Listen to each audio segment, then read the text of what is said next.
விக்கிரவாண்டியில் ஜூலை 10ஆம் தேதி இடைத்தேர்தலானது நடக்கவிருக்கிறது. இதற்காக தமிழகம் முழுவதும் உள்ள நாம் தமிழர் சொந்தங்கள் படையெடுத்து வருகிறார்கள்.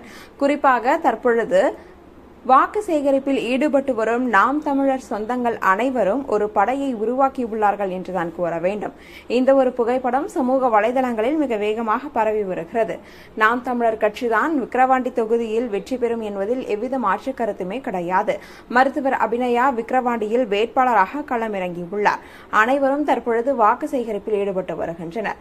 சிறியவர்கள் முதல் முதியவர்கள் வரை அனைவரும் நாம் தமிழர் கட்சியின் கொள்கை கோட்பாடுகளை விளக்கி அங்கு வாக்கு சேகரிப்பில் ஈடுபட்டு வரும் செய்திகளை அவ்வப்போது நாம் பார்த்து கொண்டுதான் இருக்கிறோம்.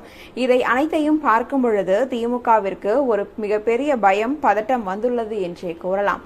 அதிலும் குறிப்பாக இன்றைய தினம் சீமான் அவர்கள் தமிழக வெற்றி கழகத்தின் தலைவர் விஜய் அவர்களின் பொறுப்பாளர்களை விக்கிரவாண்டியில் சந்திக்கப் போவதாக செய்திகளும் வெளிவந்த வண்ணம் உள்ளன.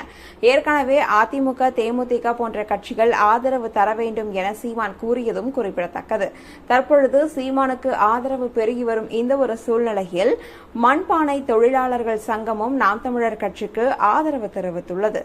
இந்த ஒரு செய்தி தற்பொழுது சமூக வலைதளங்களில் பரவி நாம் தமிழர் தொண்டர்கள் அனைவரும் தமிழகத்திலிருந்து படையெடுத்து வருகிறார்கள். குறிப்பாக வார விடுமுறையான சனி, ஞாயிறு போன்ற தினங்களில் மிக அதிகப்படியான நாம் தமிழர் சொந்தங்கள் அனைவரும் விக்கிரவாண்டியில் குவிவார்கள் என்பதில் எவ்வித மாற்று கருத்துமே கிடையாது.